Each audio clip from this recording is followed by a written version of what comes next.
সুপ্রিয় শিক্ষার্থী বন্ধুরা, তোমাদের পূর্ণাঙ্গ সহায়ক গ্রন্থ থেকে আজব শহর কলকাতা প্রবন্ধর অন্তর্গত আমি আজকে 12 নম্বর প্রশ্ন উত্তর আলোচনা করতে চলেছি। এর আগের 11টি প্রশ্ন উত্তর দেখার জন্য আমার চ্যানেলকে সাবস্ক্রাইব করার পাশাপাশি চ্যানেলের প্লেলিস্ট ফলো করতে থাকো। দেখো 12 নম্বর প্রশ্ন বলছে, সামনে দেখি বড় বড় হরফে লেখা, কে কোথায় কি লেখা দেখতে পেয়েছিলেন, তা দেখে তার মনে কোন ভাবনার জন্ম হয়েছিল।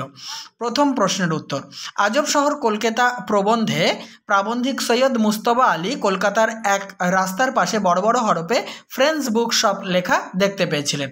পরের প্রশ্নের উত্তর, আলোচ্য প্রবন্ধ থেকে জানা যায় প্রাবন্ধিক বুড়ো হতে চলেছিলেন, কিন্তু ছেলেবেলা থেকে যে শুনে আসছিলেন আজব শহর কলকাতা তা প্রমাণ করা হয়ে উঠছিল না।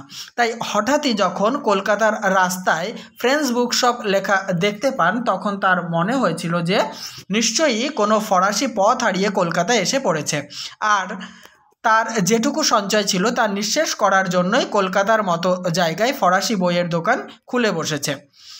এই প্রসঙ্গে প্রাবন্ধিক আরও ভেবেছিলেন যে ফ্রেন্ডস বুক শপ আসলে হাতির দাঁতের মতো, শুধু দেখাবার জন্য, চিবাবার জন্য অন্য দাঁত রয়েছে। অর্থাৎ দোকানের নাম বাইরে যদিও ফ্রেন্ডস বুক শপ, ভিতরে গিয়ে হয়তো খুশবাই, সাঝের পাড়, লন্ধ্ররেণু, ওষ্ঠরাগ এই জাতীয় বই মিলবে।